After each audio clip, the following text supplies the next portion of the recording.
How many of you guys have heard about the white book, Makavelli? If you haven't, stick around. You might hear something interesting. I'll be back.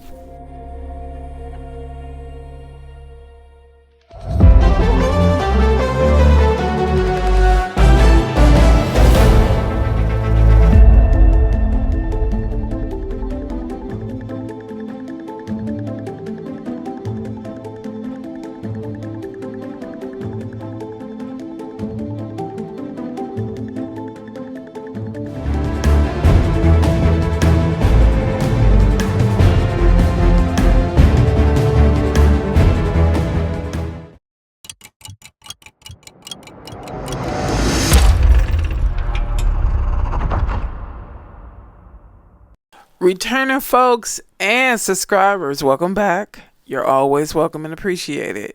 New folks, even if you haven't subscribed, I'll welcome you too. Now this one, folks, you don't even have to be a die-hard Tupac fan, if you know, for lack of a better word. You could just be interested in things that a lot of people denote as conspiracy, to be interested in this video. So somebody put me on to this book. I had no idea it existed. I found out, they told me about it sometime last year, and they kept talking about it, saying that this is a book I should read, considering the things I talk about. I like to talk about things pertaining to our community, Black American community, that's historical, or things that, you know, it doesn't necessarily have to be historical, but just current and relevant to us. Things that people don't really like to talk about, in other words, or don't know that it's there to talk about. You get what I'm saying. They personally bought me the book, which I greatly appreciate them for it. From the time I picked up the book until where I left off is very interesting. Now I want to forewarn you. This book is written like a puzzle. It's a puzzle that you have to pay attention to and put the pieces together, but it doesn't leave you like sitting there confused, like what the hell, I don't even know where to start. They could be talking about John and what happened to him in London 1956, and then they can jump to something that happened in 1988 in Bronx, New York. It's like, okay, but it keeps you following along. Okay, now that I told you how it's written, let's jump into this, okay? In the world of hip-hop, some stories just don't die. They echo through old interviews, get whispered about on internet forums, and become the stuff of legend. This is one of those stories. It's not about a lost album or a secret track. It's about a book. A white book, supposedly written by Tupac Shakur under his final cryptic alias, Makaveli. The legend claims this book was his ultimate insurance policy, a manuscript so explosive it laid out everything from massive government conspiracies to the raw, unfiltered truth about who was plotting his unaliving. For decades, this book has been a ghost. But like I said, you don't have to be like so sold out to Tupac, because that's how some people come off like, oh my God, like you got a shrine built somewhere in your house for Tupac. You don't have to be all into him like that to be interested in this book. But let's continue. But here's where it gets interesting. What if the legend itself holds the clue? The myth of the white book didn't just appear out of thin air. It comes with its own alleged fragments and inserts scattered across the web like breadcrumbs. These are supposedly the decoded files from Tupac's last days. Now, they almost certainly didn't come from his pen, but they built a narrative so compelling it has gripped people for decades. So by piecing together these fragments, I told you they wrote it like a puzzle. These parts of a puzzle that may or may not have ever existed, we can try to reconstruct the full script that the legend says Tupac left behind. A script that points to a truth far darker than anyone imagined. Just think about the title, Killuminati. Tupac said he was attacking the idea of a shadow cabal, not because he was a true believer, but because he saw people using it as an excuse for their own failures. Yet the album feels deeply personal. On tracks like Hail Mary, he raps with a chilling sense of impending doom, as if he's surrounded by enemies and constantly looking over his shoulder. The lyrics are filled with imagery of war, betrayal, and a paranoia so thick you can feel it. He sounds like a man who knows he's being hunted. Then you have a track like Blasphemy, where he directly challenges the official narratives about life, death, and religion. Most of us believe in information. Some believe in truth, while others believe in magic. Information is what we can see. Truth is what we feel. And magic is what we instinctively know is true. On December the 4th, 1981, the President of the United States issued Executive Order 12333 concerning the activities of the intelligence community. Paragraph 2.11 of that order states, no employee of the United States government shall engage in or conspire to engage in assassination. But upon learning of the political ties and aspirations of one charismatic young entertainer and philanthropist, certain agencies broke that order in the fall of 1996. When the star was unalived in a barrage of bullets fired by a confidential informant commissioned for just such an act. After a decade of silence, the files have been unsealed and the shooter will now be revealed. Some call him a hero, others say he's a villain, some even call him a god. The White Book provides a glimpse at man's perspectives of the cultural history of the United States, assassination, government cover-ups, and his personal pursuit of what sets us all free, the truth. Okay, the first chapter of this book is titled 1971, The Great Migration. We're introduced to Goodman Game. He seems to be the main character of this first chapter. He was born in Arkansas in the summer of 1951. Families like his made up of 500,000 black people who migrated to South Central Los Angeles or Watts from around the U.S., traveling miles for the chance of factory jobs left vacant by the war. And I'm assuming that the war they're referencing is the Korean War between North Korea and South Korea, in which the U.S. is supporting South Korea, and the Cold War, in which there was tension, a war between the United States and Soviet Union. As the rest of LA got richer, areas located in South Central, which means South of Central Avenue, for those who always want to call Los Angeles like the whole Los Angeles area South Central. No, South Central is the South of Central Avenue. I know that. My parents know that, and my grandparents know that, because my grandparents own a house that was literally close to Watts. Watts is located south of Central Avenue, so please stop calling LA South Central. Jesus. Let's go on. Politicians actually raise their taxes to pay for luxuries like Disney World and the Los Angeles freeway system. That's what they're saying they did to communities or residents in LA. They raised the taxes to pay for Disney World and to help build the freeway system in Los Angeles. Greed. Let me tell you how sinister and evil these people are. They used our money to build this system, this freeway system in our community. But you know what they did with the 105 freeways? Those of you who are new to California, new to America, what they did was, if you're taking the 105 going south, like in the direction of Long Beach, they made it where you could not exit on Normandy Avenue. Normandy Avenue runs through Los Angeles.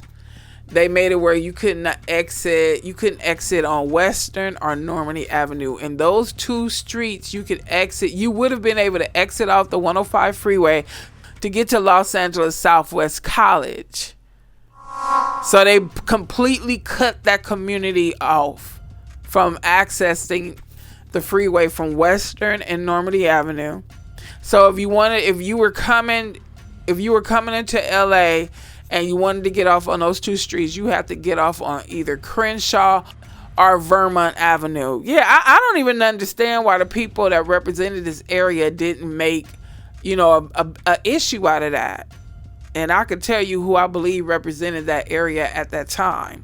But that would be another video. Let's go on. In 1958, when the Brooklyn Dodgers came into town and a stadium was built on Chavez Ravine, a poor Hispanic community, residents protested, which caused racial problems to worsen. Police presence increased. With it came police brutality. It was as if the civil rights never existed. Tensions in Los Angeles were high, and South Central was about to snap. It was a night that felt like anything could happen.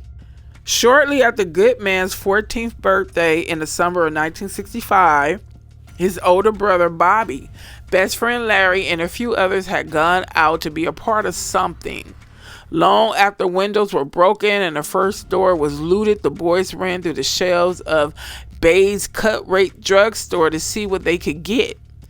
That was until Mr. Whitman and his wife Patrice rushed in with four of LAPD's finest, yelling, "Arrest those damn looters." Goodman and Larry escaped and looked for a place to hide their stash. Unfortunately, the police caught Bobby, or Robert. Goodman stood in shock, horrified silence as he watched the police beat Robert bloody. He wanted to help, but the crowd pulled him and his 12-year-old friend back.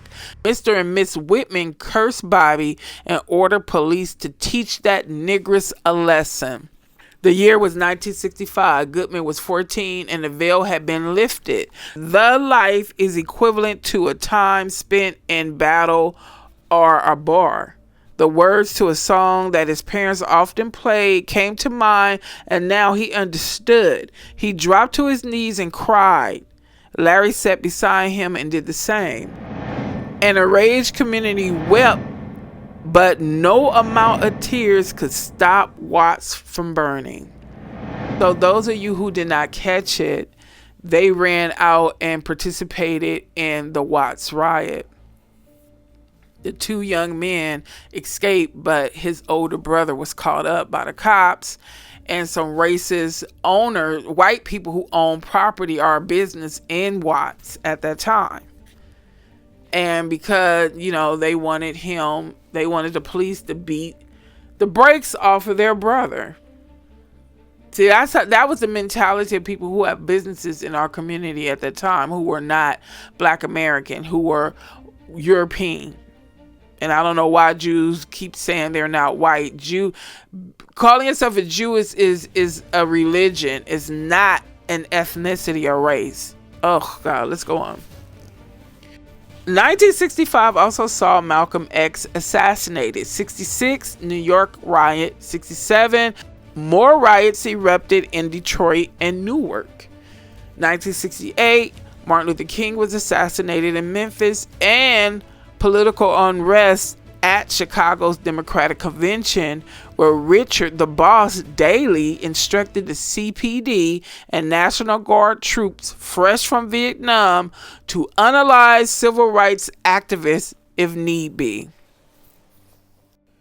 Check out the video I did titled "Why America Let Us Down." It's talking about a report they did. That came out after all the back-to-back riots that was happening in the country. I think Lyndon Johnson wanted to know what was going on, what was causing these Negroes at the time, to do all this rioting. So, it's very interesting. So let's go on. At the end of 1969, Goodman got a letter from the government. These chumps got to be jiving me, Goodman said to Larry. They were at Looters Park in Compton, hanging with other guys from their set, drinking and smoking trees. Goodman continued, these punks want me to fight a war for their sorry asses when they done killed every brother I ever had. Poor black communities were deeply troubled about the draft, and college was not an option, not because they were mentally incapable, but because there was no such thing as financial aid at that time. For most underserviced communities, gangs were everything and the only family they had. Now the war was possibly going to tear apart what little family they had. Man, F them, one of the hustlers shouted. I ain't going, Sam said. Goodman knew it was game, and he knew many who said they'd rebel against the government were just talking. 1 month later, Goodman was sent to East Asia, where he believed death would certainly claim him. The next notable character we go into is Marion, who seems to be serving a life sentence like her other comrades inside of a prison. It was summer, but her cell was cold, damp, and located in the lowest parts of the prison. There was no sunlight. Night seemed to be permanent. Ants, centipedes, and mice nipped at her as she slept. She used to wake up and brush them away, but she didn't get much sleep anymore. Harris volunteered for the graveyard shift. He said there were fewer interruptions. Harris knew it was only a matter of time that Marion would lose her mind. During his shift, Eblis would go into her cell and whisper things into her ear, taunting her with the hopes that she will surrender. Hope was fading fast. Darkness was drawing near. Marion's spirit was weak, and so was the child's forming inside her. Now we skip it to New York City, Queens, 1972, the Great Migration, but it's spelled with an 8. M-I-G-R-8-T-I-O-N. Queens Wintertime, 1971. This chapter opens with Rollo Smith, a 33-year-old drug addict. We're then introduced to his cousin Mo, who received an inheritance and it made him wealthy. Mo owns a lounge. We don't know who Mo inherited the money from yet, possibly a deceased family member. Rollo asks Mo for some money and he gives him $17, even though he has about $600 or $700 on him. Rollo comes across as ungrateful and opportunistic and greedy. Now you want to know why we ascertain that is how he comes off. First, he asks Mo if he can sleep in the lounge, and Mo says no. After that request, Mo reminds him that he gave him some alcohol free out of his lounge. Rollo replies, "Niggers, you gave me 2 funky ass beers and 1 shot of whiskey. I'm a MFing dope addict, son. It's gonna take more than that." Despite Rollo's constant asking and his reactions to Mo's kindness, Mo still decides to give him some money. He takes the money with his right hand and then punches Mo in the jaw with his left and runs off. After Rollo leaves, Mo is robbed at gunpoint by an unknown person, and despite not resisting, the unknown robber shoots Mo in the back twice, takes his money, and drives off in Mo's car. It's the 1970s, Bed-Stuy. Generations of families had cut their huge 20-room brownstones into smaller units and rented rooms to the poor families that were moving to Brooklyn. I didn't know that Bed-Stuy was a community that a lot of black folks moved to from the South. I did not know that. And they dogged Bed-Stuy out. I saw a little video of the history of Bed-Stuy. This country and that state, New York, they dog Bed-Stuy out, but Bed-Stuy community still thrived. Now I heard that New York is like basically a state filled with immigrants. Wonder how that happened. Let's go on. See, black Americans, y'all gonna have to put y'all foot down and stop letting these people run over you. And what I mean by this political party, these local leaders, Y'all need to let them know what's up. Like, they ain't running nothing but their mouths. Let's go. So next we get introduced to Donald Smith, who has no relation to Rollo Smith, and he's the person who shot and unalived and robbed Rollo's cousin Mo, the one who owned the lounge and gave Rollo some money, and Rollo popped him after he gave him the money. Donald is a recovering morphine or heroin addict. We aren't specifically told which one yet. We just know that he goes to a methadone clinic in order to receive a substitute drug to help with withdrawals of pain from not taking the original drug. He's also on the last month of parole for a prior armed robbery that caused him to serve a year sentence.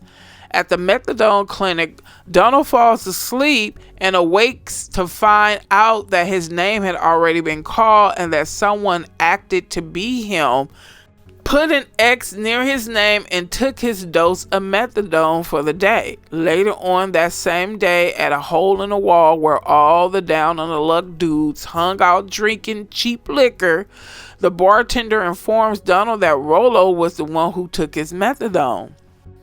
This causes Donald to want revenge, so he goes home, grabs his pow and waits for Rollo to leave his favorite lounge in Queens in order to teach him some type of lesson. But when he sees Mo pull out the sparkling knot, altered his plans. I don't know what the sparkling knot is. I don't know if that's slang for money bag. I don't know, folks. Let's go on. Now we go to New York City, Brooklyn, 1971. Donald found Rollo and pulled a pow out on him. Next, the police shot Donald, who they had been following because of a report of a stolen car he was driving. Despite being pumped full of rounds, Donald, who had bought a bag of the time bomb and gotten so high, was still able to shoot and unalive Rollo. The policeman pocketed the remains of the money that Rollo had and put the rugs into police custody.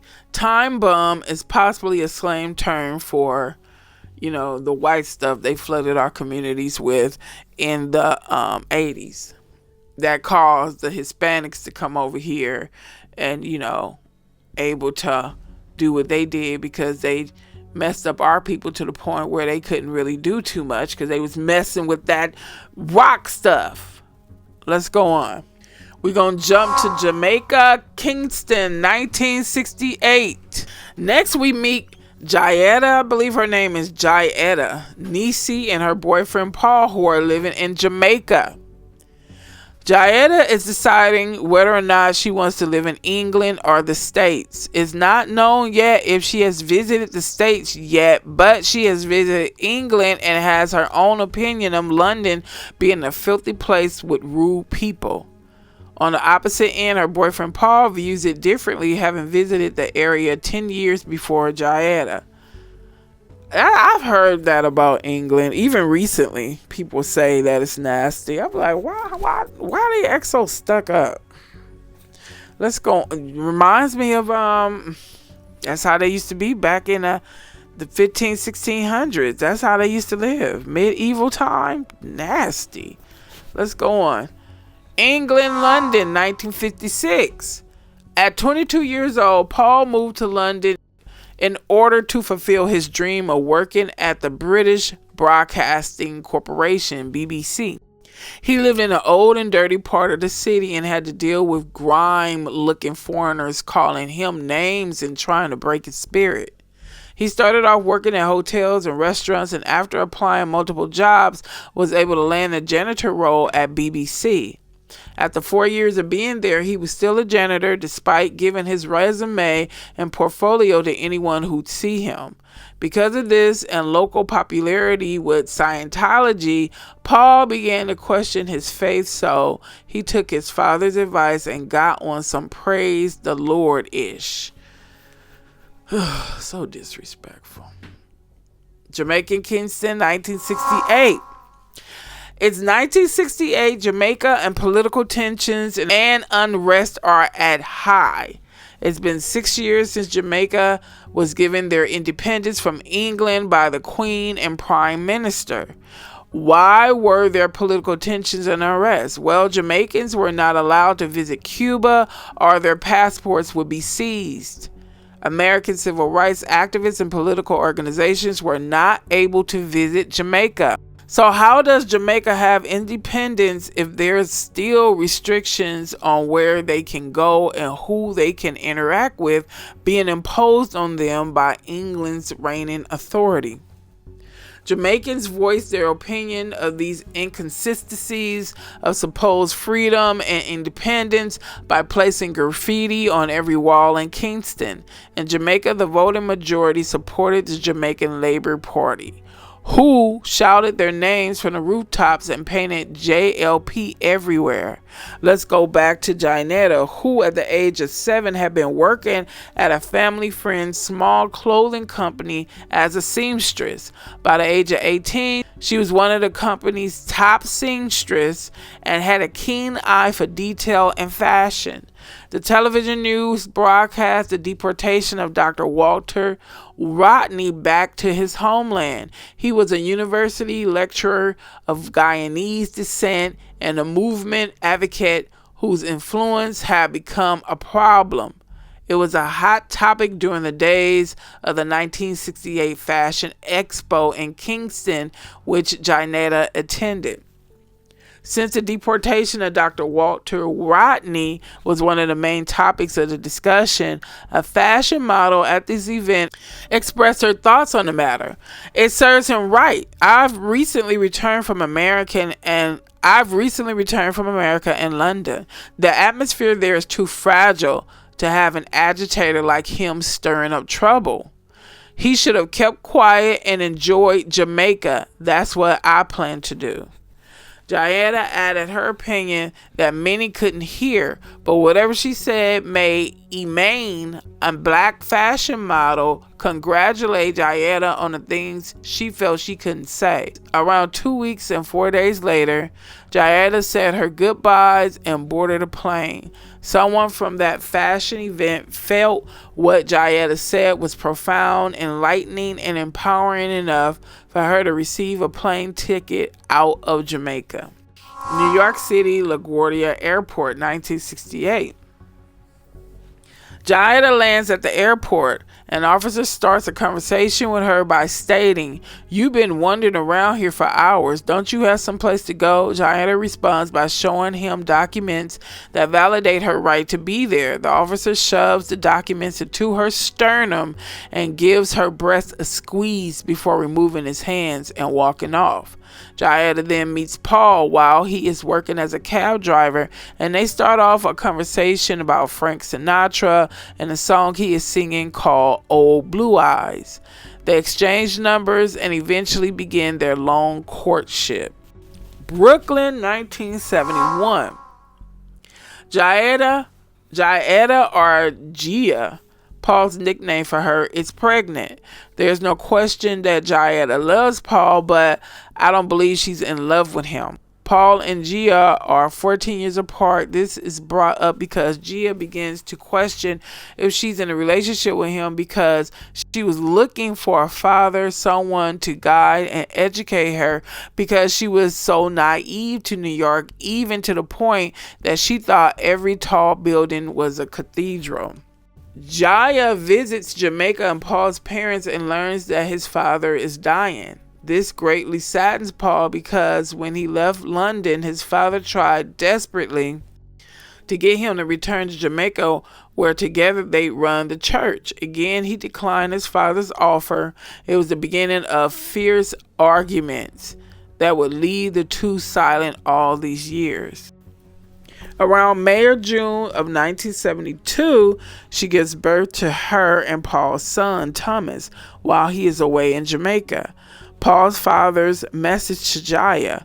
Jaya is watching that one. He will be a special child, the conquering lion. In the city, they will call him King of Kings. Who is this child going to be? That's the question we ask. Now we in Queens. The author says it was 1951 when Pops and his family arrived in New York. Swag was about 10. His sister Peanut was a few years older. Music was in his blood. I'm thinking that Arthur is referencing the father who moved to New York with his family in 1951. The author described how he believed Pop's father's late night music sessions with the boys must have gotten into the blood of his Pops. His mother said she knew it was in Pop's blood as she felt him moving side to side in her womb. Before Pops moved to New York, he made a living in Mississippi selling swine and shine at a jute joint in the swamp plains of Greenwood, Mississippi, not far from the crossroad of the Highlands 61 and 49 and close to the town where Emmett Till was lynched. Where they used to live in Mississippi was said not to be for black men, so they traveled north. Once they were situated in their new city, Pops got busy doing what he did best, hustling club owners and band leaders. Jobs were frequent at first. Pop spent long hours in jute joints and chitlin circuits. Eventually, he had to go the traditional and obtain a job at Grand Central Station. When he took the job, he all but stopped doing music. Pop said it wasn't right anymore. When Pops got home from work around 5 in the morning, mentally spent after cleaning and taking crap, he'd sit alone and play Robert Johnson's I Put a Spell on You. Swang, Pop's oldest, recalled the whole house would get cold. Nobody knows for sure the origins of the blues. The best estimate places them somewhere in the rural South of the early 1900s. The chords, riffs, drunken smoke-filled stories of this country's tired poor people's violence, superstitions, and sexual bravado twined together created rock and roll. Bluesman was music's original bad boys. One of the infamous bad boys, Robert Johnson, was said to have summoned Satan to tune his guitar. Whether it's true or creepy fiction, the blues labeled devil music had a great influence in the British invasions of the 1960s. Queens, 1971. At this time, Swang's and Peanut's parents were deceased. Peanut married a barber named Q. Remember, Swang and Peanut, Pops was Swang and Peanut's father, the ones who came from Mississippi to New York in 51. Peanut learned how to do hair. Peanut married a barber named Q. Peanut learned how to do hair. Q convinced Peanut into getting a license. Q and Peanut opened shops not too far from where they lived. They made a good living for the 5 of them, which included 3 girls. Peanut and Q's shops were central to the neighborhood. They were hangout spots for the community where people came together, sharing conspiracy theories and selling random items to make a living. Swag's love for the guitar was passed down from his father, Pops, who learned to play every instrument before his adult years. But he dodged the blues as if it were a plague. The ghost of his past life in the South interfered with him pursuing the legacy his father left behind. Besides, blues wasn't the same, Swag thought. Mainstream turned it into R&B. Swag blamed Little Richard and Elvis for transforming blues into something unrecognizable. Swag still gave props to all the greatest, Miles Davis, Louis Armstrong, Dizzy Gillespie, and the likes. He even studied their genius. One of Swag's dreams was to play with Duke Ellington. He believed he'd have the chance to do that as Ellington was wrapping up an USSK tour heading to the Lincoln Center in New York. Swag put on his inherited hustle skills to work and began spreading the word that he wanted to play for Ellington. The response to his hard hustle was, "I'll see what I can do." At some time prior to Duke Ellington's performance at the Lincoln Center, Swag gets an unexpected call. He couldn't get to his sister's shop quick enough. Swag burst into Peanut's shop like a hurricane, frantically looking around for his sister's better half. "Where's Q?" Swag sang. Peanut said her husband better be at their other shop. Swag couldn't hold water too much longer. He spilled it. Peanut smiled inwardly. Her husband already told her what he was trying to do for Swag, getting him in to perform with Ellington. Swag got that 2-for-1 deal. Not only had he learned about the exciting news, he had the opportunity to meet the most loveliest woman he laid his eyes on. Her smile is what drew him in. Fatima was her name, and Swag couldn't see anything or anyone else. Before the day was over, Swag invited her to the center to see him play. His invitation was accepted without hesitation. 3 days later, Swag's set went off without a hitch. His dream to play before Ellington came true, plus he got the girl. Here's an excerpt. They have these excerpts where they added excerpts in between chapters. Not every chapter, but some chapters have these excerpts. Here it goes. The clapping of the audience brought him back. He closed his journal, shut the door behind him, and rushed back to the ballroom just as the orchestra began playing. Sophisticated lady. He apologized for the wait as he led Fatima to the dance floor. Sorry, baby. It's okay. How did it go? Did you meet him? Yeah, everything went just like I prayed it would. That's great. I'm glad to see you happy. Swag pulled her close and gazed into her eyes, loving her energy. At that moment, there was no one on the floor but those two. Do you? She put her finger to his lips. Shh. Yes, you know I do. Okay, that was the end of the excerpt. Let's go to Queens, March 1973. This chapter begins with Lisa asking Swag where's her man at. Swag says he doesn't know. He hoped she knew where he was. She said, no, I don't know where he is. He asked me to meet him here after rehearsal. Kelly, her man, was called everything but her man.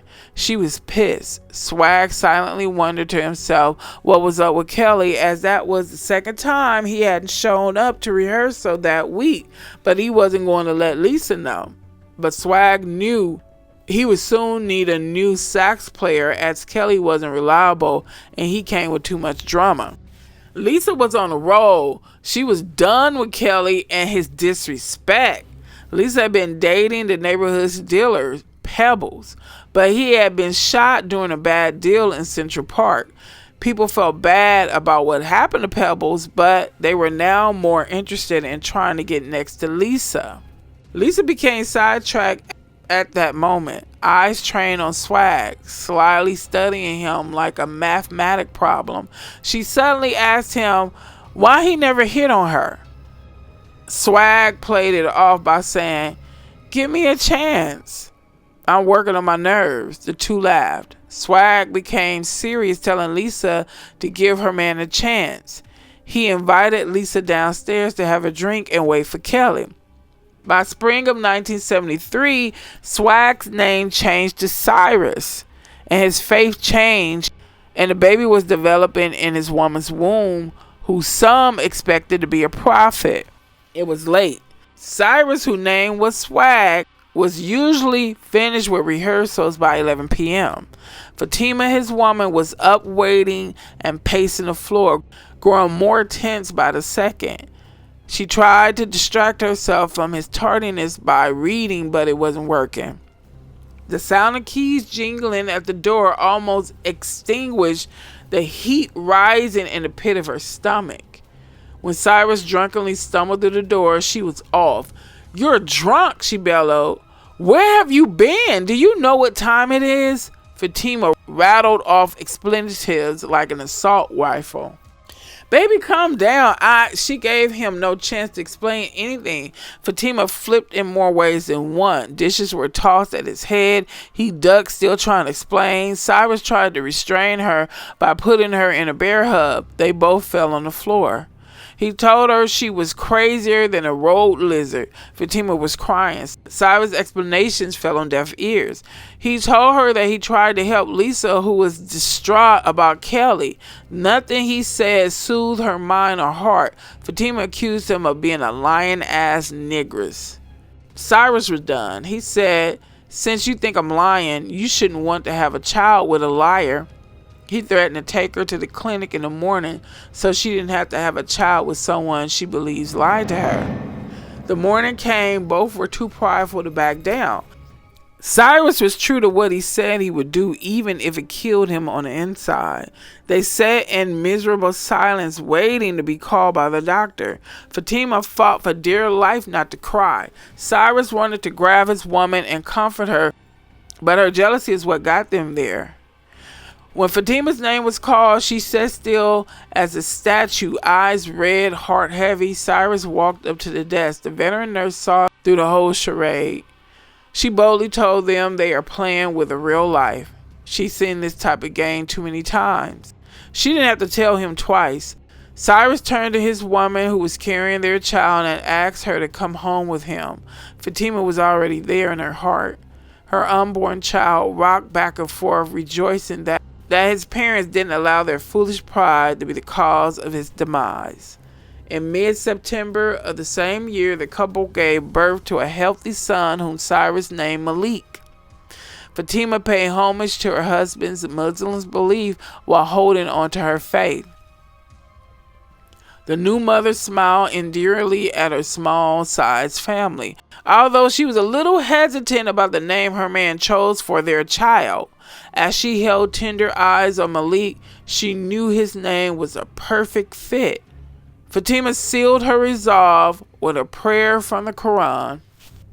1974, the Great Migration. New York City, Cumberland Hospital, 1969. We go back in time to Diane.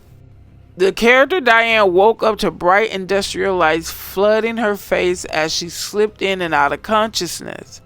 Her laborious breathing and incomprehensible instructions from the doctor added to her anxiety.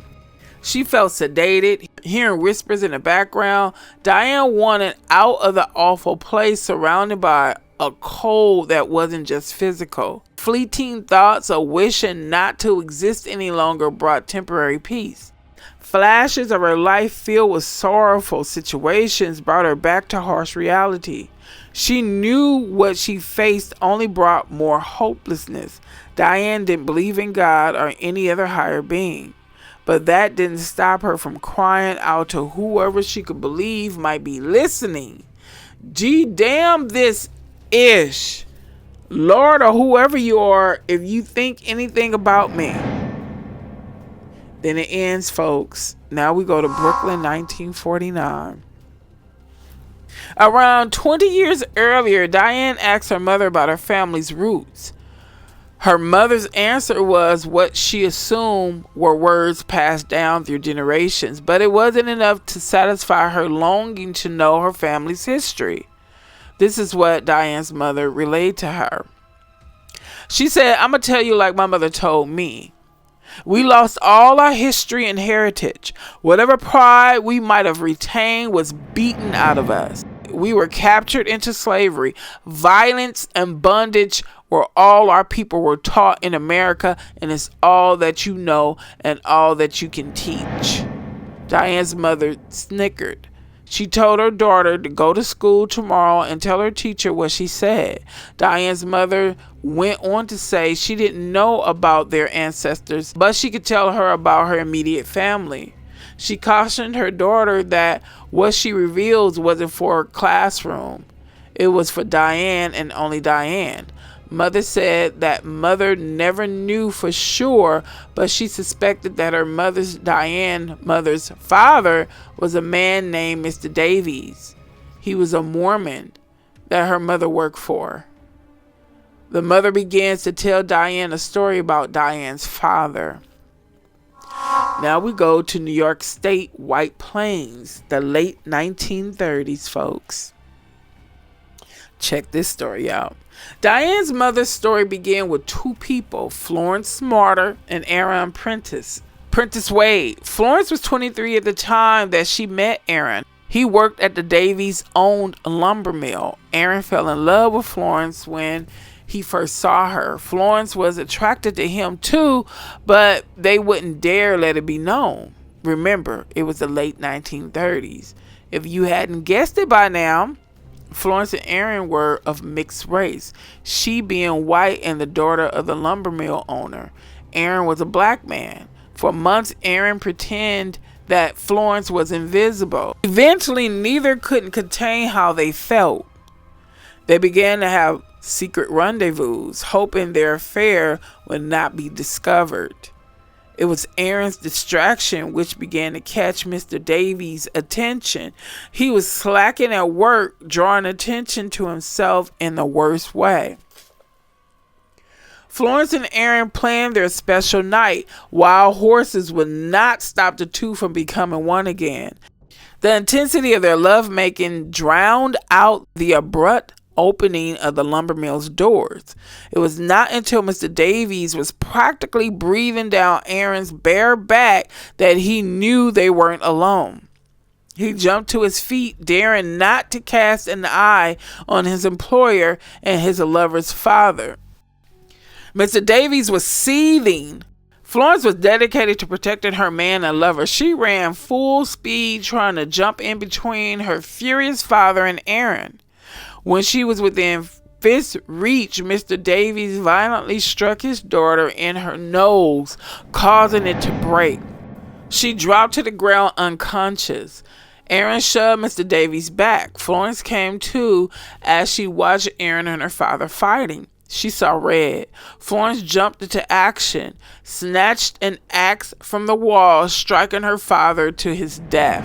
Even after his limp body fell to earth, Florence wouldn't be stopped. Her new body, covered in red, straddled the man who helped conceive her and continued attacking him with the axe.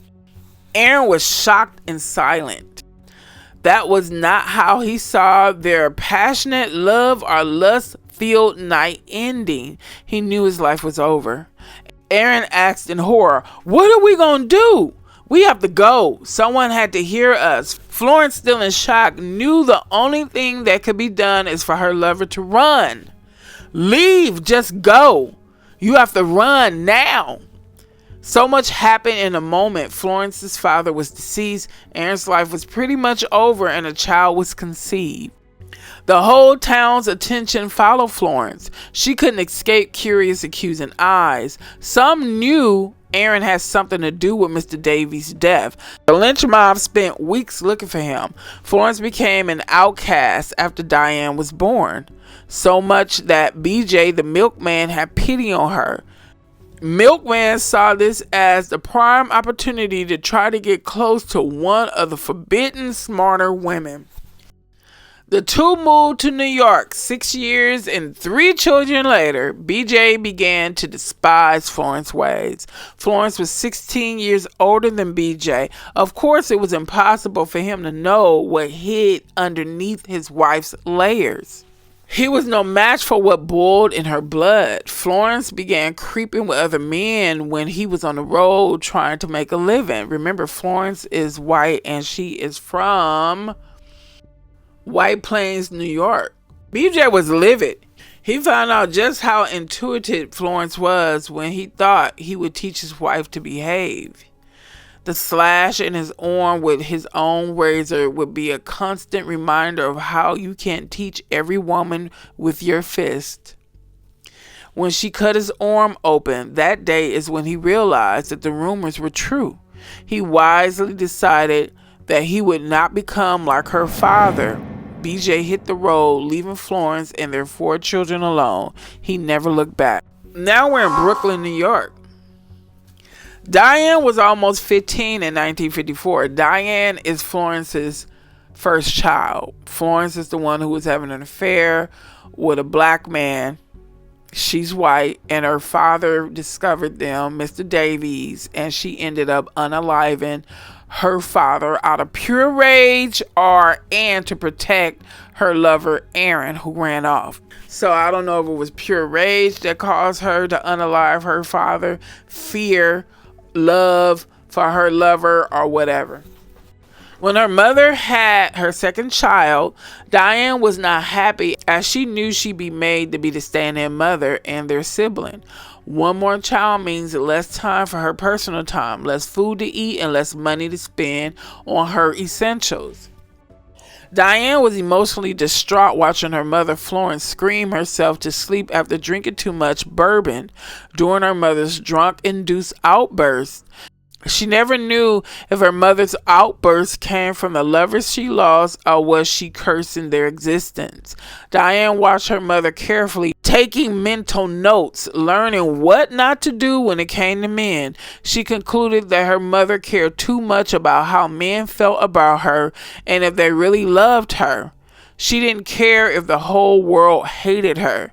She'd be okay. Feelings would not be her stumbling block. So Diane says she was not going to be like her mama Florence.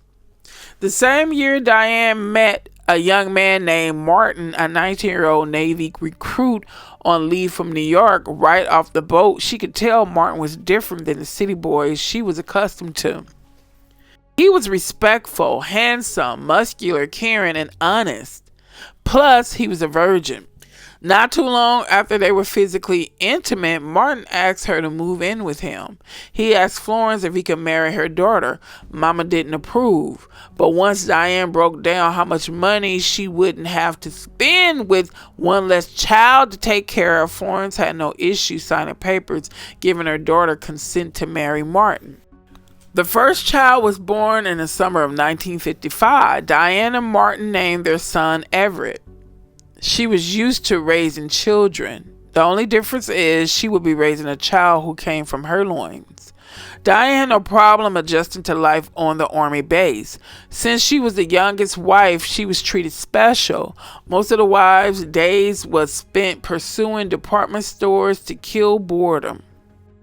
When her husband wasn't working hard to get a promotion, he was home letting Diane take full advantage of his body, sometimes 3 or 4 times a day.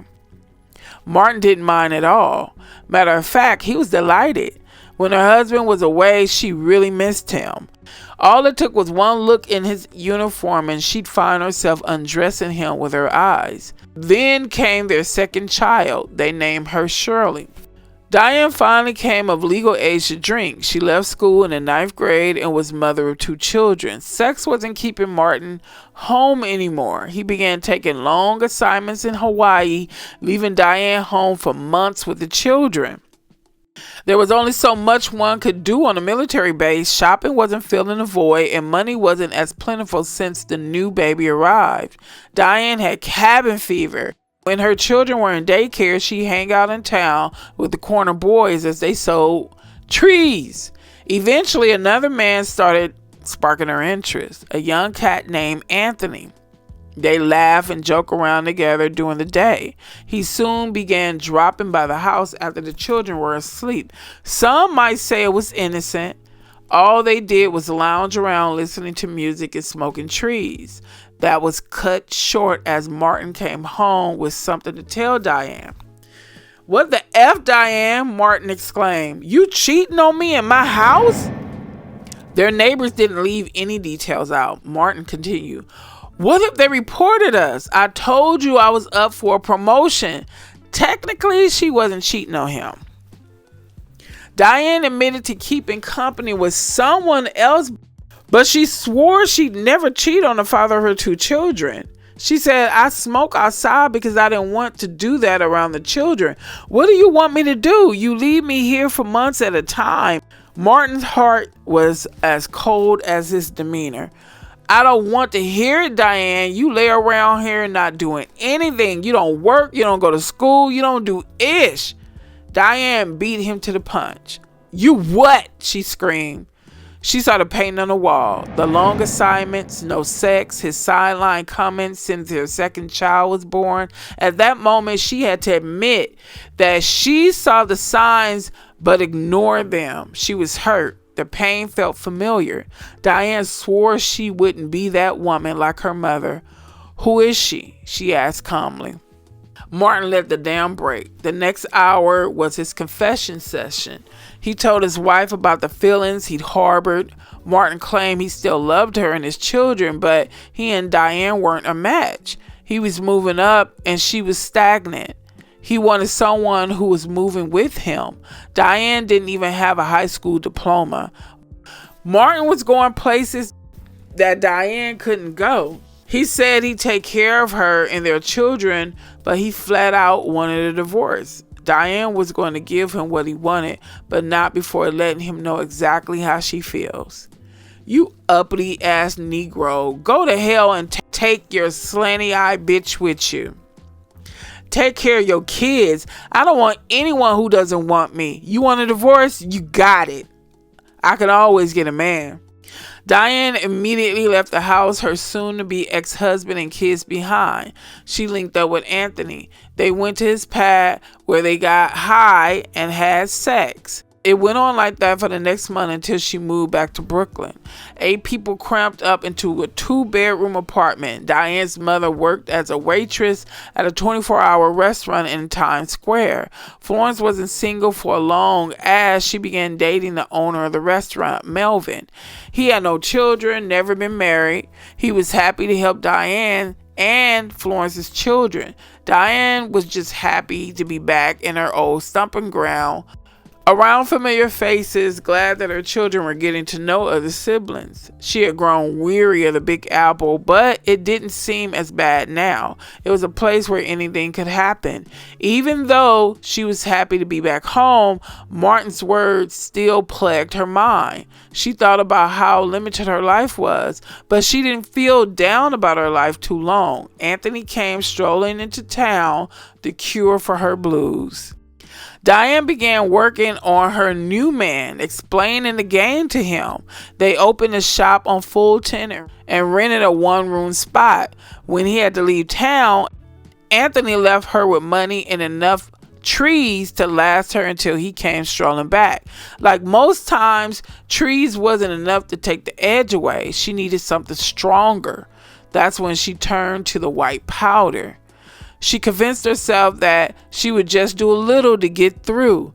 Diane said that every time she took some up the nose until all she thought about was powder, now she had 2 secrets that was getting too hard to hide. Anthony made the decision to move to Brooklyn permanently. He didn't share his plans with Diane. He just popped up, showed her his new spot. She was impressed. She never saw him as nothing more than a young Negro with some good D. Now she clearly saw that he had great potential. Now, folks, I'm going to end this right here. And I will come back with another video when I see the response to this video. Y'all going to have to let me know, folks.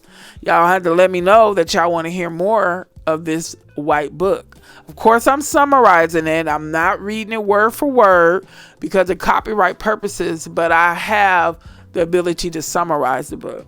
What I did was change up the words and put it in my own wording.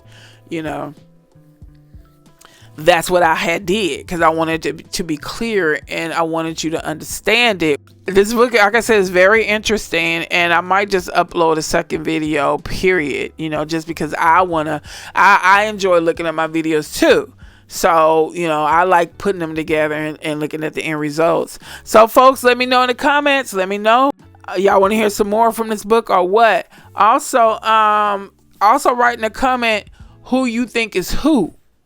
Thank you guys for your constant support. I appreciate you subscribers who actually look at my videos and make comments and share and tell a friend and family member about this channel. Also, are you guys aware of the hype feature YouTube added where you can like the video and then they'll give you the option to hype it?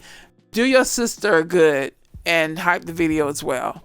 Again, like I said, thank you guys for your support, and I will see you guys in the next video.